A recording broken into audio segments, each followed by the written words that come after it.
dedicar nesta noite um momento de meditação na Tua Palavra. Abre nossas mentes e nossos corações para compreendermos e amarmos aquilo que Tu diz. Essa é a nossa oração, em nome de Jesus. Amém. Esse texto que a gente leu agora retrata um momento muito específico do ministério do Messias, do ministério de Cristo. Jesus já havia morrido naquela cruz, como a gente conhece.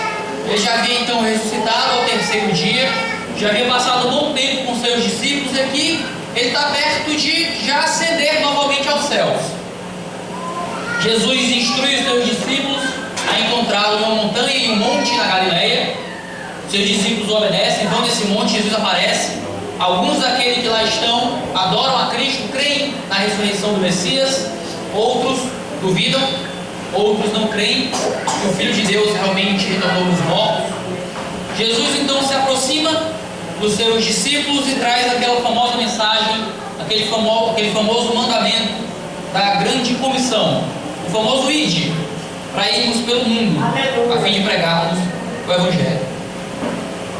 No entanto, quando a gente medita sobre aquilo que Jesus nos deu, sobre a ordem que nós recebemos do Pai, sobre ir alcançar os perdidos, nós sempre lembramos muito do o quê, mas lembramos pouco do porquê. Nós lembramos que existe uma ordem, lembramos que existe algo a ser feito. Temos que ir, temos que fazer discípulos, todas as nações, batizar, ensinar, mas Jesus não deu só algo para ser feito. Deus deu um motivo para o ato. Deus deu uma razão para o evangelismo. Deus deu uma motivação para a pregação do Evangelho. Jesus não disse só vão. Jesus disse vão, mas por causa disso aqui. Ele diz: toda a autoridade me foi dada no céu e na terra. Ide, portanto. Essa palavra portanto, a gente conhece ela, a gente usa quando quer dar razão, a causa, a motivação de alguma coisa. Se eu digo, eu estou com frio, portanto, me agasalhei todo hoje. Estou dizendo que a razão pelo qual me agasalhei era o frio.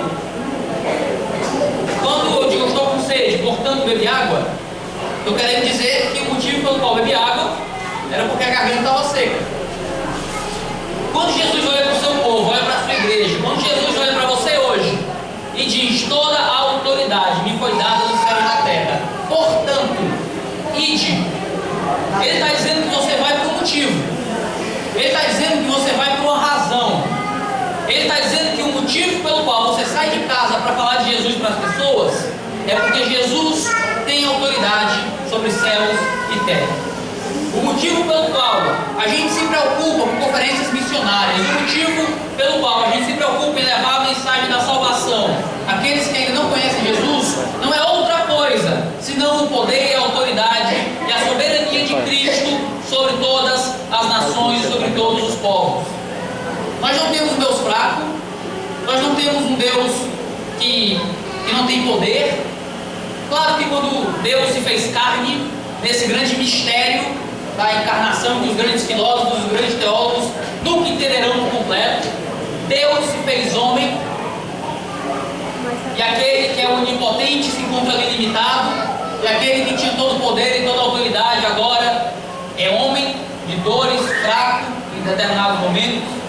Aquele que era onisciente agora deixa claro que não sabe o dia de sua vida. Aquele que era autor da vida morre.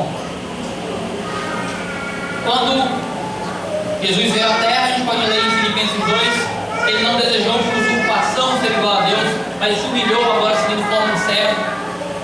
No entanto, Jesus, quando morre e retorna dos mortos, ele deixa claro nessa passagem que esse estado de humilhação passou. Antes Jesus estava limitado pela sua encarnação, mas agora ele diz: toda a autoridade me foi dada no céu e na terra. Glória a Deus. Ele veio como um cordeiro, mas agora a gente pode chamá-lo de leão novamente. Ele veio agora fraco, agora simples, mas a imagem de Apocalipse que a gente vê de Jesus é aquele que tem os olhos como chama de fogo, pés como latão reluzente, sua voz como voz de muitas águas, a espada saindo de sua boca. Jesus, ele veio sim como homem limitado, mas agora ressurreto. Ele recebeu o nome sobre todo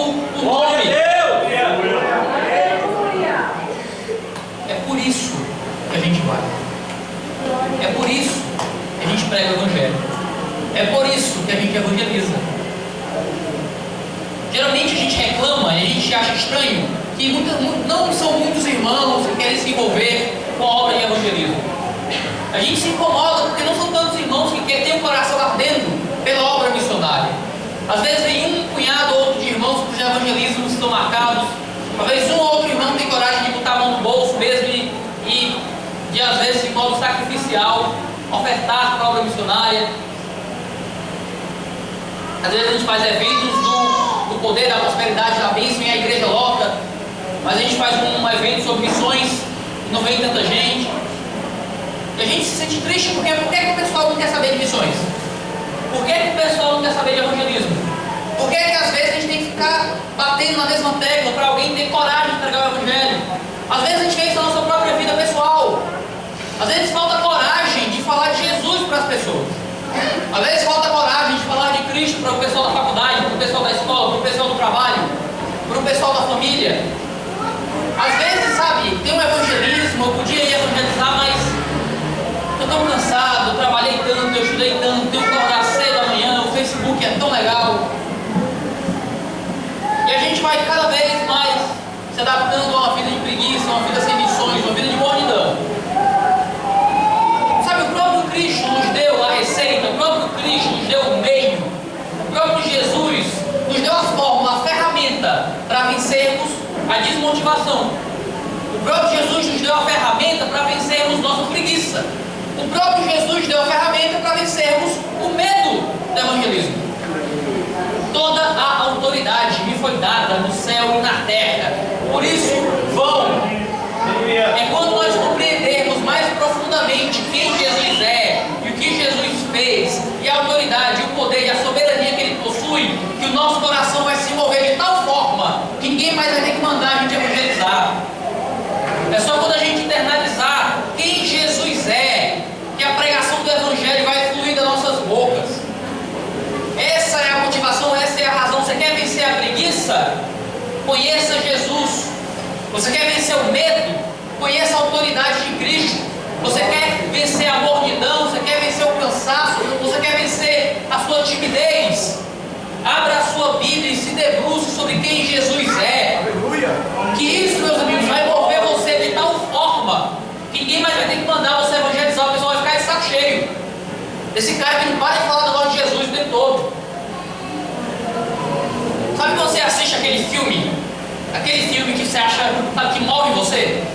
Rapaz, que filme legal, eu estava em casa comendo pipoquinha com minha família, passou um filme legal, aí você passa o tempo falando daquele filme. Então, o jovem que se apaixona, né, não ria para não se entregar, ele está apaixonado pela menina e só fala da menina para todo mundo, tem outro assunto, os amigos não aguentam mais. Então, o pessoal quando está perto do vestibular, parece que não tem outro assunto na boca de ninguém além do Enem. Quando você está movido por alguma coisa, a sua boca naturalmente fala daquilo. Não foi o próprio Cristo que disse: a boca fala do que está cheio o coração? Sabe por que a nossa boca fala pouco de Jesus? É porque talvez o nosso coração não esteja cheio de Jesus.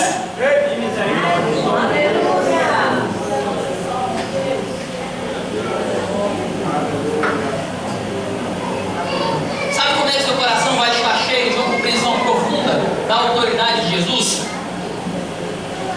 A gente estuda isso na escola, salinha de criança, na escola dominical infantil. É abrindo esse livro, usando seus olhos, sabe? Seu conhecimento de gramática que você adquiriu na alfabetização, e lendo o texto bíblico. E abrindo a sua Bíblia e procurando aprender mais sobre Jesus. A gente imagina a leitura bíblica, o estudo da palavra, como algo meramente teórico, né? Um negócio simplesmente, sabe, etéreo. Tá lá no campo das ideias, tá lá nas nuvens. A gente gosta de coisa prática, de coisa que a gente vê. Mas a gente vive de acordo com aquilo que a gente pensa e acredita. Se você mal lê a Bíblia, se você mal procura conhecer sobre Jesus nessas páginas sagradas, o que é que vai mover você para pregar? Se você pouco conhece daquele que é a motivação, que é a razão, que é o motivo da pregação do Evangelho, o que é que vai tocar o teu coração para você ter coragem de falar daquele que te salvou?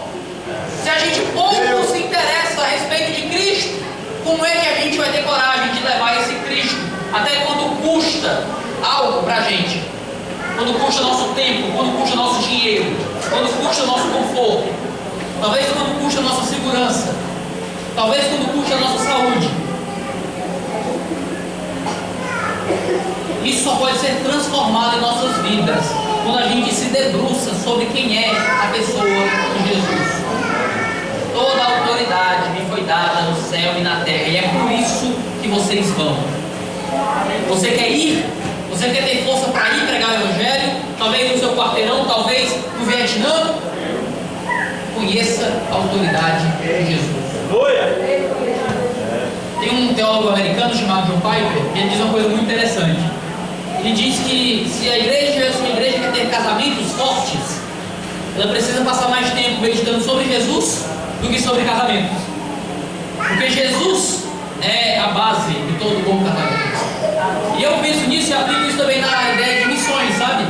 Se Jesus, a autoridade de Jesus é a base, é o motivo, é a razão de um povo missionário, então talvez para sermos mais missionários, precisamos falar um pouco menos de missões e mais sobre Jesus. Talvez fazer menos conferências missionárias, mas mais conferências sobre o Filho do Deus vivo.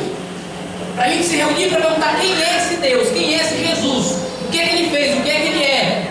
E vai chegar uma hora que todo esse amor, esse louvor, essa glória que a gente quer dar ao Filho de Deus vai desencambar em missões, vai desencambar em evangelismo, vai desencambar em você abrindo a sua boca para falar do Filho de Deus aos perdidos. Esse é o segredo da nossa motivação. Infelizmente a gente não faz missões porque a gente está substituindo a boa motivação por outras motivações, às vezes não tão boas. Às vezes a gente pensa, eu tenho que evangelizar, né? Porque hoje eu tenho que obedecer o pastor manda a gente evangelizar, não quero desobedecer o pastor. Não, eu tenho que evangelizar porque vai ter um negócio da igreja, se eu não for, os irmãos vão ficar com raiva de mim. Então, sabe, eu tenho que ir. Sabe, está tendo gincana lá na igreja, e quanto mais pessoas evangelizar, mais prêmio eu vou ganhar. Às vezes a gente tem um conceito, sabe, não são motivações necessariamente ruins. Não é ruim querer obedecer o pastor. Não é ruim querer compor as atividades da igreja. Não é ruim ter paixão pelas aulas. Não é ruim querer tirar as pessoas do inferno. Tudo isso é ótimo. O problema é quando a gente só tem isso. O problema é quando a gente tira como a motivação principal aquele que é o motivo das missões, que é Cristo. Muitas vezes a gente substitui Jesus por várias outras coisas e transforma as bênçãos de Deus em ídolos. A maioria dos ídolos que nós temos em nossos corações não são coisas ruins. Geralmente são coisas boas que Deus nos dá. E a gente transforma aquilo em algo mais importante do que Deus. É como o filho, que o pai dá um videogame de presente, o filho passa mais tempo agora com o videogame do que com o pai. Muitas vezes Deus nos dá muitas bênçãos e muitos presentes, e a gente passa mais tempo com a bênção e com o presente do que com Deus. Às vezes Deus nos dá dinheiro, às vezes Deus nos dá um bom relacionamento, Deus nos dá isso, aquilo, outro. E sabe, é muito bom a gente ter uma boa igreja, é muito bom a gente ter um bom pastor, é muito bom a gente ter boas atividades, é muito bom a gente ter amor pelas pessoas, mas às vezes a gente transforma tudo isso em algo mais importante do que o próprio Deus. E a gente esquece que a gente só vai ser movido de fato para a obra missionária quando nosso coração arder mais por Jesus do que por missões. Glória a Deus. Já conheci o relato de uma jovem que, conversando com o pastor, deixou claro uma coisa: ela gostava mais de ser uma missionária do que ser uma cristã. Na Europa, a gente tem casos de pastores que se tornam ateus, descreem a existência de Deus, mas acaba que ser pastor é a profissão dele, ele não tem outro ganha-pão. Então ele continua pastor, não acreditando mais em Jesus. Olha que coisa terrível. Meu Deus. A gente tem muitas pessoas hoje que amam a obra missionária, amam o evangelismo, mas talvez amem isso muito mais do que amam o Filho de Deus. Não, mas é sério. É muito fácil amar as atividades da igreja, porque isso dá para ver. É muito fácil amar, fazer coisas, porque isso dá para ir no Facebook. Difícil é aquilo que está dentro do seu coração. Uma paixão ardente pelo Filho do Deus vivo, que te move a obra do evangelismo. Será que o seu coração arde pela coisa certa quando você faz missões? Será que o seu interior é desejoso por dar glória a Deus, mais do que simplesmente aumentar o número de membros da igreja?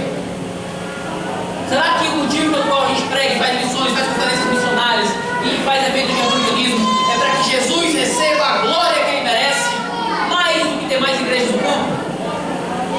Isso é uma pergunta séria que a gente tem que fazer no nosso coração. Porque a gente pode estar transformando muitas vezes a igreja, o ministério, a placa, num negócio mais importante do que dar glória a Jesus. O coração do homem enganoso, diz Isaías. Jeremias, obrigado. Nosso coração é mau, meus irmãos. E muitas vezes a gente esconde nossa maldade dentro das obras religiosas.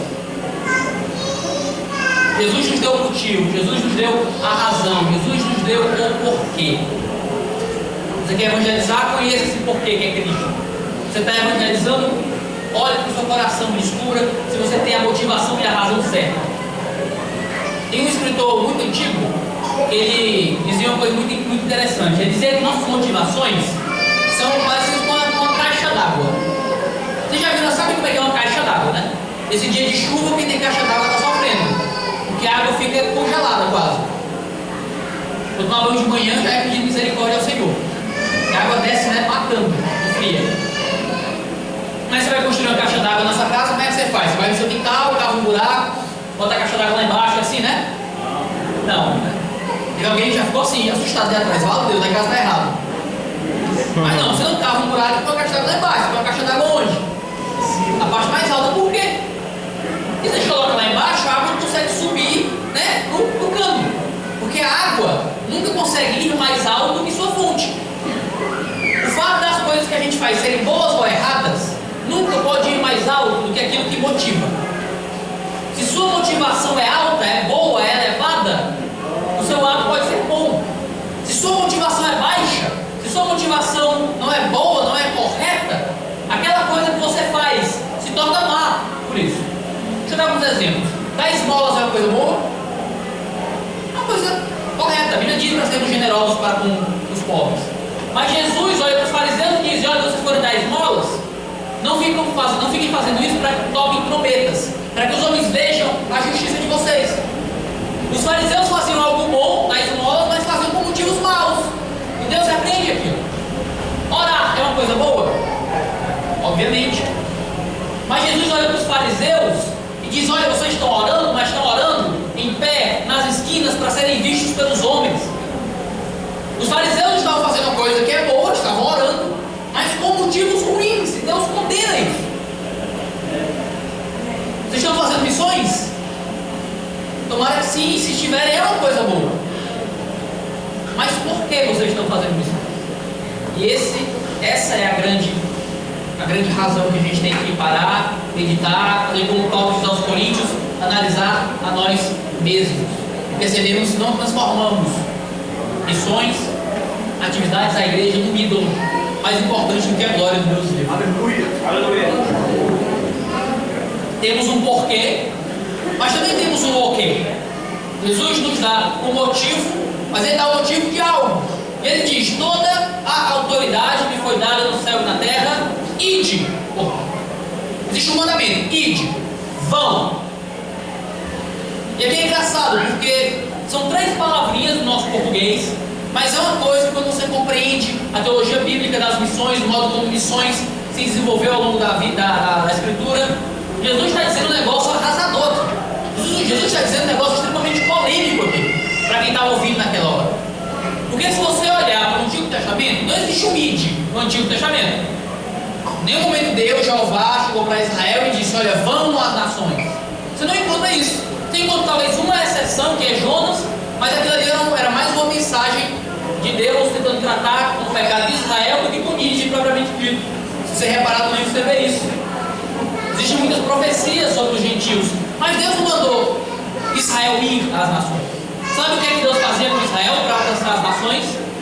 Deus engrandecia Israel para que as nações viessem ao povo de Israel e assim crescem no Deus vivo. Você pode de alguma forma lembrar daquelas passagens que dizem que Israel é a luz das nações. Você pode lembrar da história da rainha de Sabá. Como é que Deus alcançava as nações? As nações ficaram sabendo da grandeza de Israel, uma rainha de Sabá, representando uma mulher gentílica. Ela vai então ver Salomão, encontra Salomão, o texto diz que ela viu a riqueza e a sabedoria de Salomão, ficou quase que como fora de si, de tanta riqueza, de tanta sabedoria, então declarou: com certeza Jeová está com você. Aleluia. É por isso que sempre que o povo de Israel era fiel, ele vencia as batalhas. Era por isso que sempre que o povo de Israel era infiel, ele perdia as batalhas. Porque Israel evangelizava através de sua prosperidade, através do modo como Deus o engrandecia. Por isso que o templo de Salomão era algo tão luxuoso, tão suntuoso, com várias pérolas, para que os povos vissem aquela riqueza, crescem, o Deus vivo. As nações vinham a Israel. Agora, a gente tem Deus fazendo mudança de 180 graus. Se antes as nações vinham a Israel, agora Jesus olha para os judeus e diz: vão, não fiquem mais parados esperando que eu vou engrandecer vocês para que os povos venham. Agora vocês vão sair do lugar de vocês e vocês vão ao alcance das nações. Agora não vai ser mais um evangelismo em que Deus vai ver a riqueza e a prosperidade dos homens e os gentios vão ver a riqueza e a prosperidade do povo de Deus, então por isso eles vão se converter. Agora é nós que vamos sair da nossa situação, às vezes de conforto, para ir àqueles que são pobres e àqueles que estão distantes e levar a mensagem da salvação para eles. Às vezes a gente acha, e a gente ainda tem uma visão evangelística dos moldes do Antigo Testamento. A gente acha que a nossa riqueza vai fazer as pessoas crerem. E se eu mostrar que eu tenho o carro do ano, as pessoas vão querer Jesus. E se eu mostrar que eu tenho saúde, prosperidade e riqueza, as pessoas vão querer Jesus. Não, meu querido, as pessoas vão querer saúde, prosperidade e riqueza. Jesus vai ser o mordomo. Muita gente acha que pôr atrás do carro foi Deus que me deu, é método evangelístico. Não é errado pôr, não estou criticando quem põe. Mas não é isso que vai fazer as pessoas se interessarem por Jesus. O que vai fazer as pessoas se interessarem por Jesus é você indo até elas com a mensagem desse Jesus. Aleluia. Não ache que esbanjar a riqueza, a prosperidade, a saúde que Deus pode ter, com certeza Ele dá, vai fazer com que as pessoas amem mais Jesus e queiram esse Jesus. Porque senão você vai fazer as pessoas quererem prosperidade, riqueza, saúde, e ter Jesus como um mero mordomo, como um mero meio para dar isso a elas. Um grande pensador das missões americano chamado Mark Dever, ele escreveu no livro uma coisa muito interessante. Ele diz que aquilo com o qual a gente atrai as pessoas é aquilo para o qual a gente atrai as pessoas. Basicamente é o seguinte: se você atrai as pessoas para a igreja por causa de dinheiro, você não atrai as pessoas para Jesus, você atrai as pessoas por dinheiro. Quando faltar o dinheiro, elas vão embora. Se você atrai as pessoas para Jesus para conseguir felicidade, você não atraiu as pessoas para Jesus, você atraiu as pessoas para a felicidade. Quando faltar a felicidade, elas vão embora. Se você atrai as pessoas para a igreja para ter um casamento feliz, para sair da depressão, para conseguir um emprego melhor, quando essas coisas faltarem, elas vão embora, porque elas não vieram por causa de Jesus, vieram para conseguir outra coisa.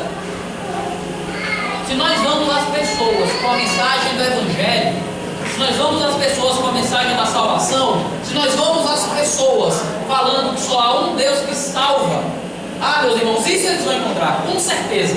E isso vai mantê-los na fé. E essa é a mensagem que salva.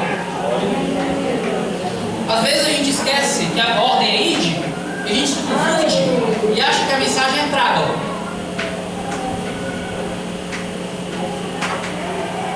Então a gente tem um jeito muito engraçado de evangelizar hoje em dia. A gente tem aquele amigo que a gente quer que seja salvo.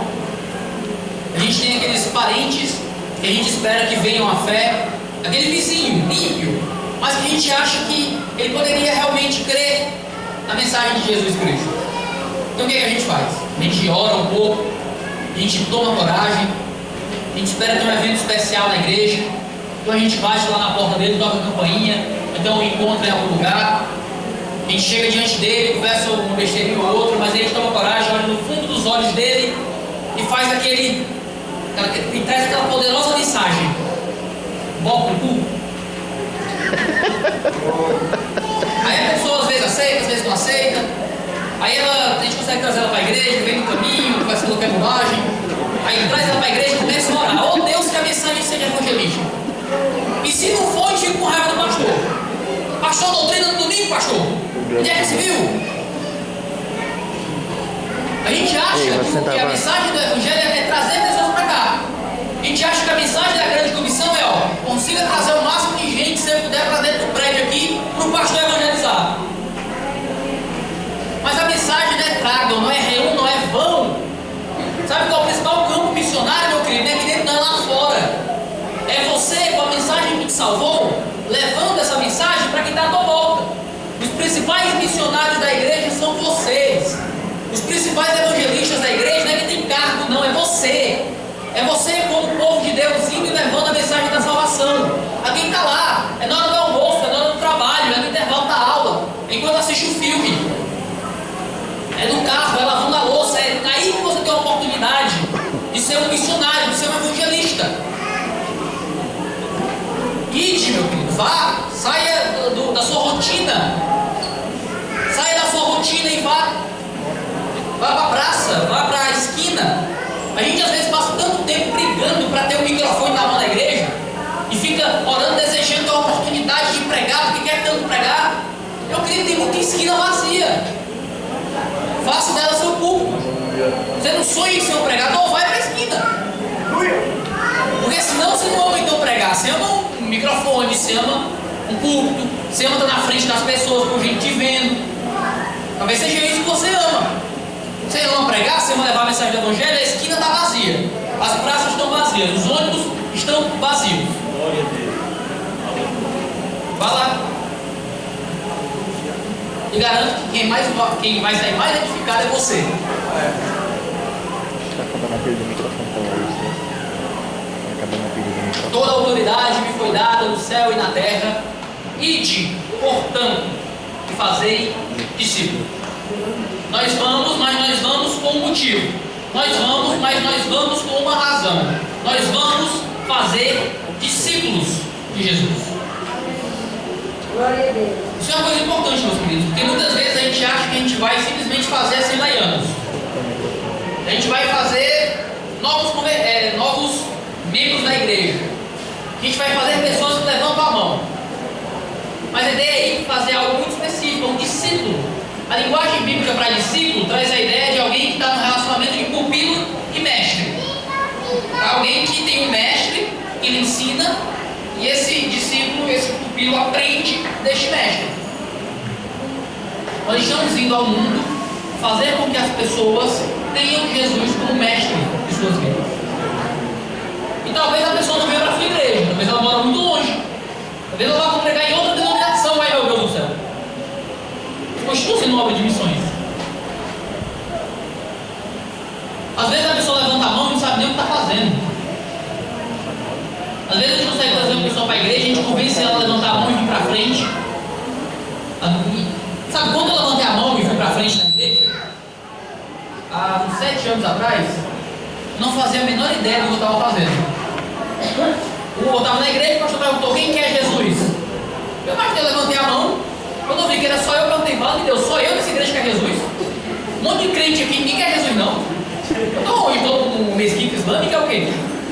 Eu imaginei que na igreja todo mundo queria Jesus. Eu levantei a mão, né? Jesus não é legal, Jesus é bacana. Né? Bonzinho, quem é que não gosta de Jesus? Aí me chamaram na frente, eu fui, correndo de vergonha, o cara disse que eu era crente, eu falo de Deus. Virei crente, não sabia.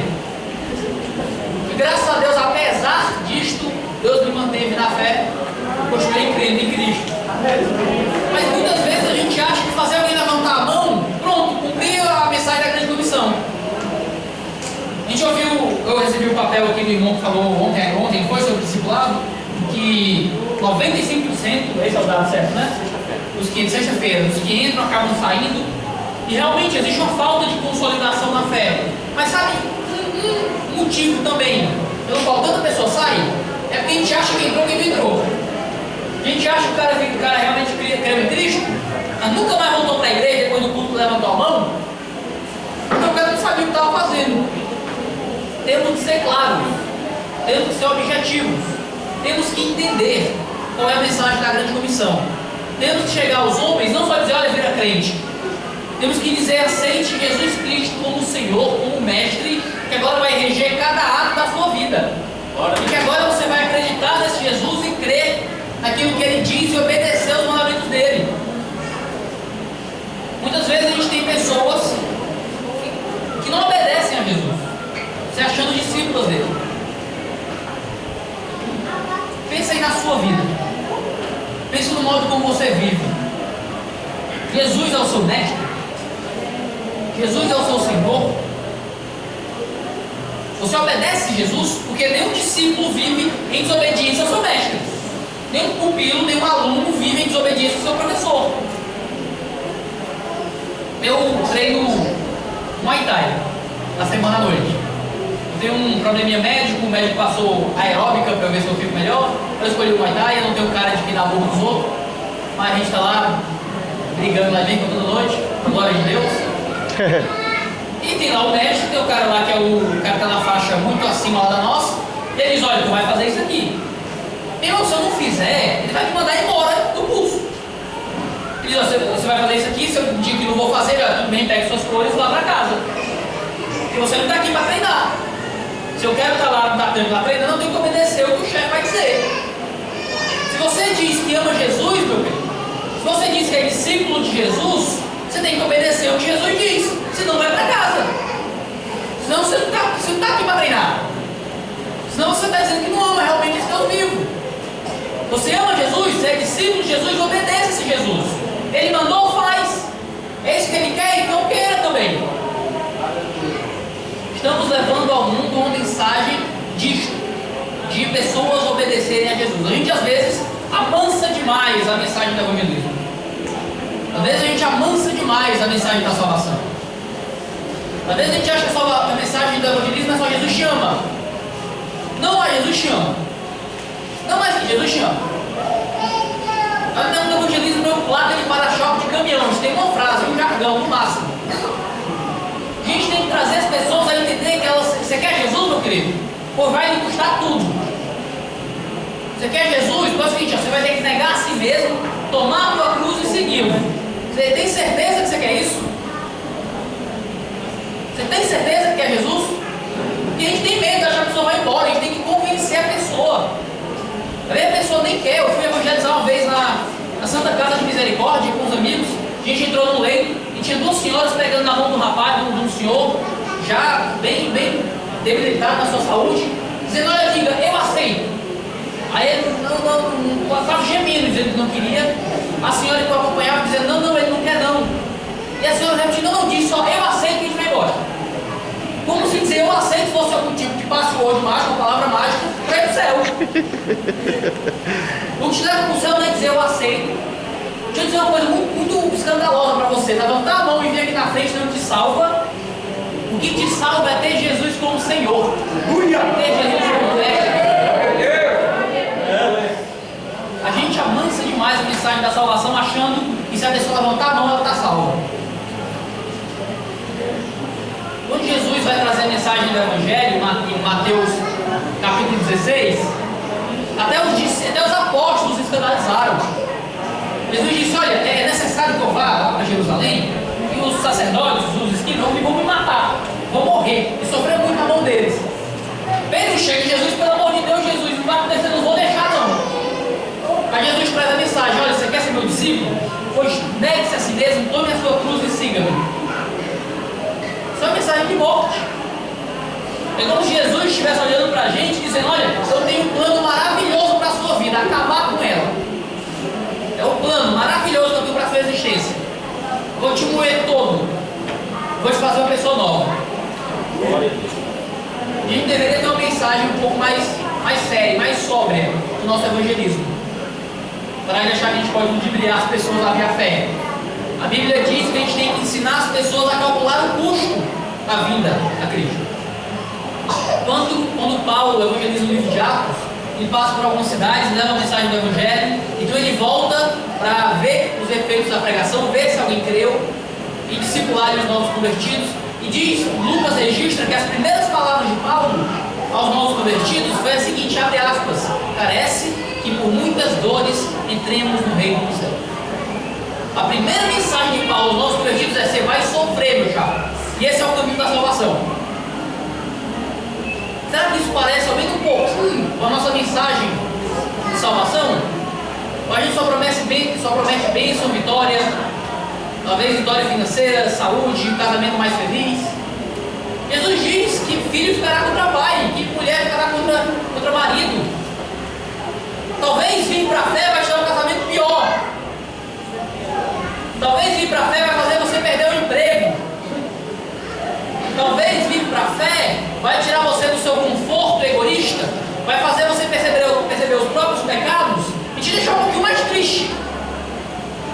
Porque agora você tem consciência de como pecador você é, e antes você não tinha.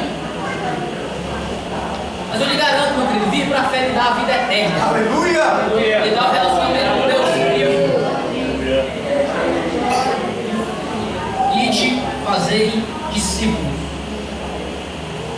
Você é um discípulo? Você segue Jesus? Você crê em Jesus? Ide fazer discípulos de todas as nações. Nós fazemos discípulos de todas as nações. Aqui a ideia é todos os povos, todas as etnias. A palavra grega que é usada para nação é étnico, traz a ideia de etnia, né? Grupos étnicos. Não é simplesmente Brasil, Europa, África, mas todos os grupos linguísticos e étnicos que estão dentro desse país. De tribo indígena dentro do Brasil, tem mais de 117 que nunca ouviram falar da mensagem do Evangelho. Dentro do Brasil, que a gente acha que é a nação alcançada, não é?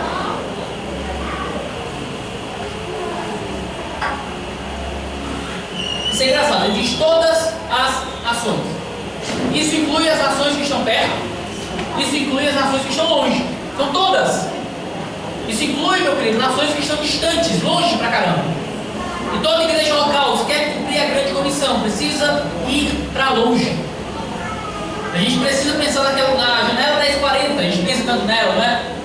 Temos que pensar na Europa, já é um país completamente desevangelizado, com certos países que tem mais de 89% de ateus declarados, que tem 1%, meio por cento de cristãos. E desses cristãos inclui católicos, evangélicos todos. 1%, meio por cento, certos países da Europa. Temos que pensar na África, temos que pensar na Ásia. Em outros locais da América Latina, o comunismo está acabando com as igrejas na Venezuela, na Argentina. Temos que pensar em nações distantes. Quanto do nosso dinheiro a gente investe para levar pessoas para longe? Quanto nossa renda a gente pensa em gastar com isso? Quantos de nós pensam em abrir mão do conforto para ir a outro povo, para ir a outro país levar a mensagem da salvação? Existia um grande movimento na história das igrejas chamado Movimento Morávia. Alguns irmãos fugiram do país da Morávia, se esconderam nas terras do famoso Conde e fizeram um grande grupo. Esse grupo de missões, das missões modernas, século XIX, eles começaram uma reunião de oração, que essa reunião de oração começou, eles deram um pacto. Sempre tem que ter pelo menos um homem e uma mulher orando aqui nessa sala. Sempre que um homem ia sair, entrava outro primeiro. Sempre que uma mulher ia sair, entrava outro primeiro. E sempre tinha pelo menos um homem e uma mulher orando nessa salinha. Essa reunião de oração durou nada menos que 100 anos. Essa brincadeira. Podia pensar nisso, né? Uma reunião de oração de 100 anos aqui na igreja. Campanha, né? Missionária. Para Deus abençoar os missionários. Esse povo, eles tinham uma ideia. Eles tinham um pacto de dar o dízimo a Deus. Dízimo como? 10% do dinheiro? Não. 10% dos membros. A cada 10 membros, um vai ser missionário longe.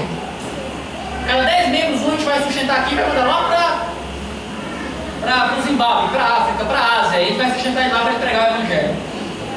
É um bom dízimo para dar, né? Para Deus.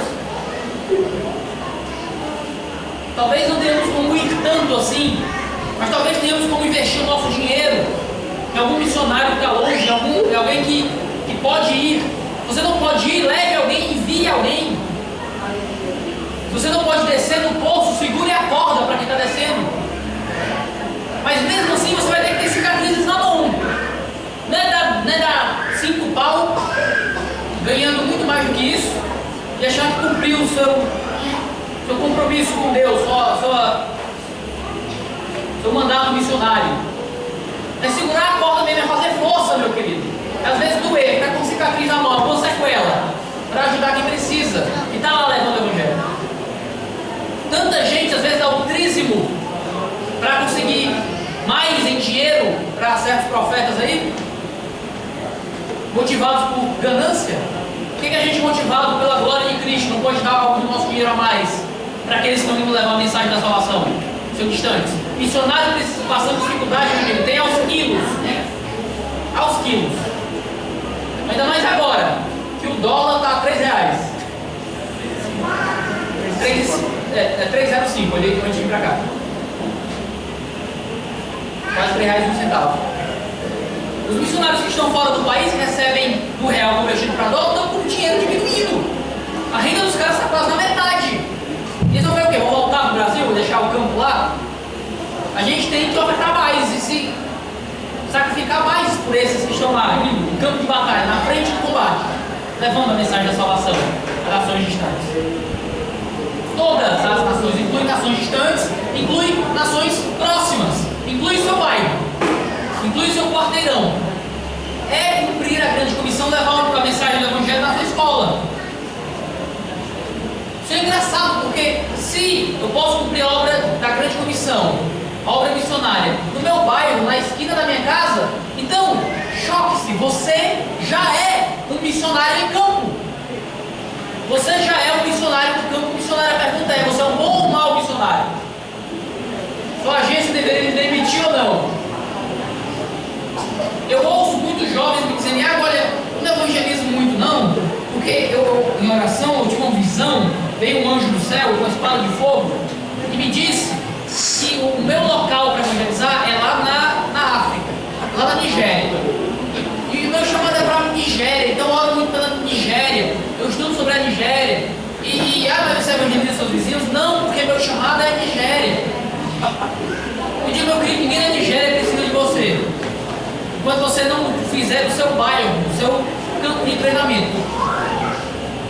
Pegar um avião e ir para outra nação não vai fazer com que uma aura mágica te transforme num missionário. Se você tem vergonha aqui, meu querido, lá vai aumentar. E nem a língua você vai saber falar direito. Se você não consegue, não tem coragem de vencer a preguiça para pregar na sua esquina, meu querido, lá na África a preguiça é maior. Deixa eu lhe dizer uma coisa, se você não tem força para pregar aqui, esse teu sonho missionário é uma alucinação, não é sonho de verdade. A gente às vezes usa o sonho do tão distante, do longe do longínquo, para desculpar nossa deslavada ociosidade, para desculpar nossa preguiça, para desculpar o fato de que a gente gosta mesmo é do Facebook, a gente gosta mesmo é do seriado, a gente gosta mesmo é da rede, a gente gosta mesmo é da novela.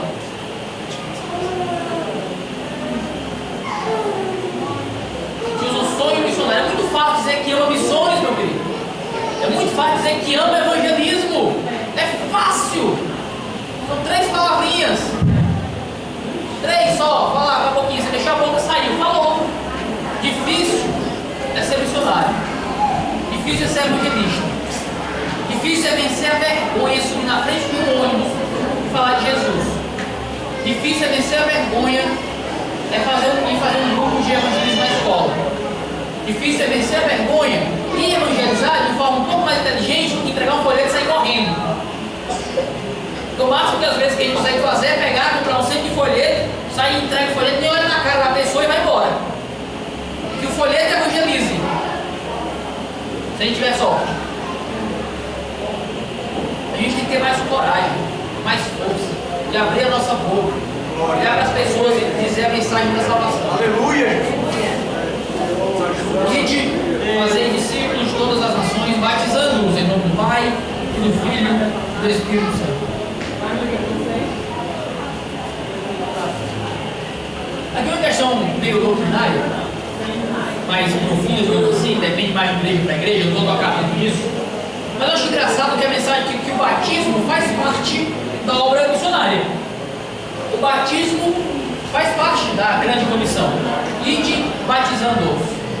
Vocês já repararam que hoje em dia a gente dá tão pouca importância para o batismo? A gente diz assim, o batismo não é necessário para a salvação. Aí o cara é crente há 10 Não, porque eu não gosto, porque eu não quis, porque eu tenho que levar para o quarto. Estou esperando o meu filho se converter para batizar com ele. Mas claro, o batismo não é fundamental para a salvação, mas o batismo é fundamental para a obediência. Jesus mandou que aqueles que são feitos discípulos devem ser batizados. Se você quer postergar o seu batismo, você está postergando a obediência a Jesus. A ideia do batismo é poder declarar publicamente, através da imersão ali, que nós estamos entrando em um relacionamento com o Pai, com o Filho, com o Espírito Santo. Através do batismo, nós estamos proclamando ao mundo nossa morte e o nosso renascimento em Jesus. O batismo é aquela declaração pública de que agora somos discípulos do Deus vivo.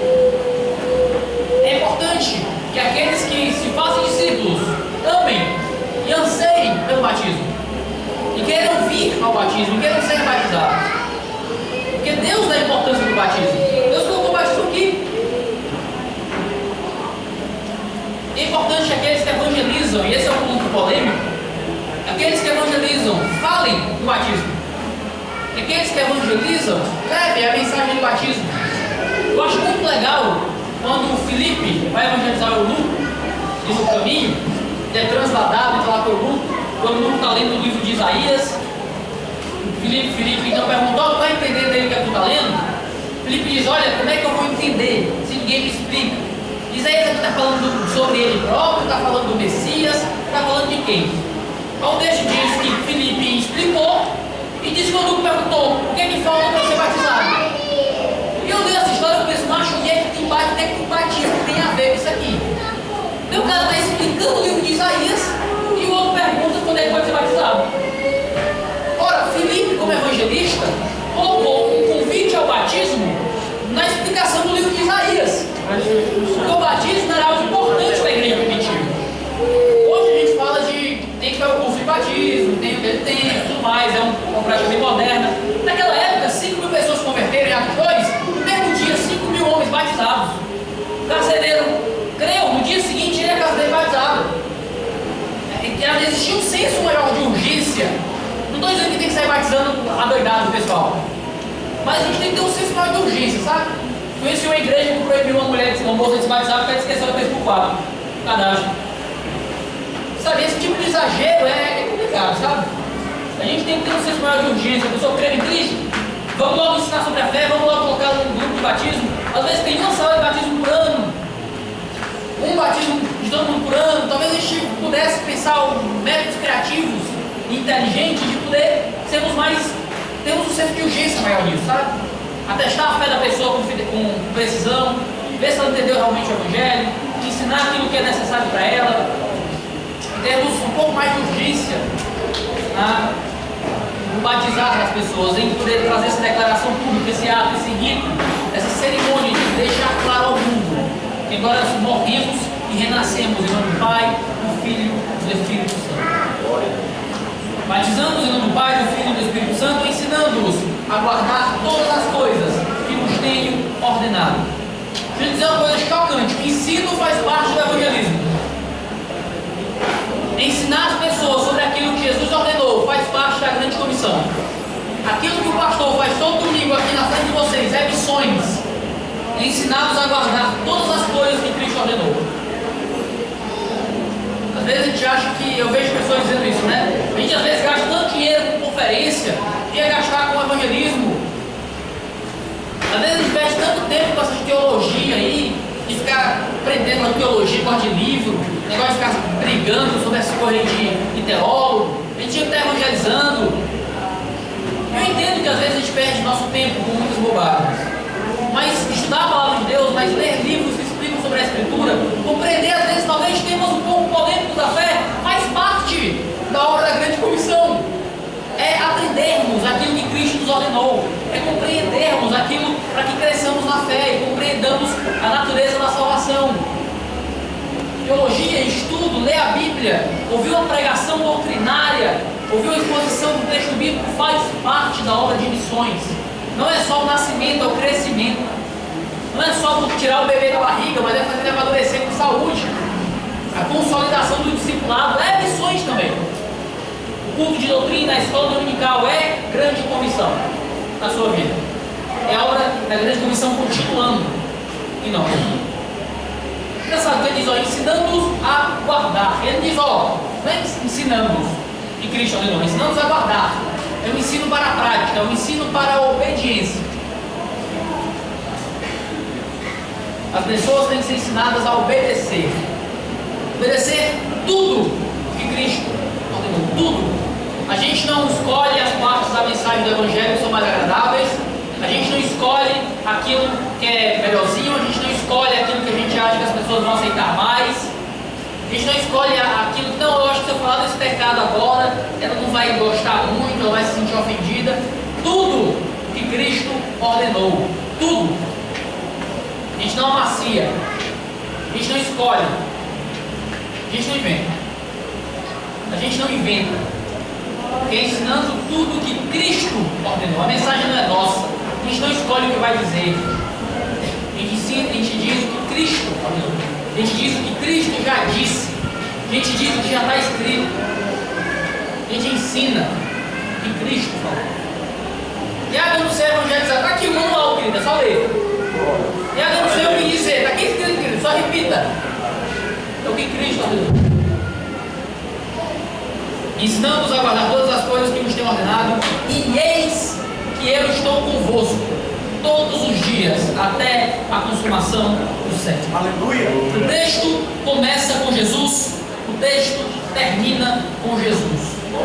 A ordem da grande comissão ela é o recheio do sanduíche, que começa com a autoridade de Jesus, mas que termina com a presença de Jesus. Aleluia. Eis que eu estou convosco. Jesus não diz só vão, Jesus diz venham comigo.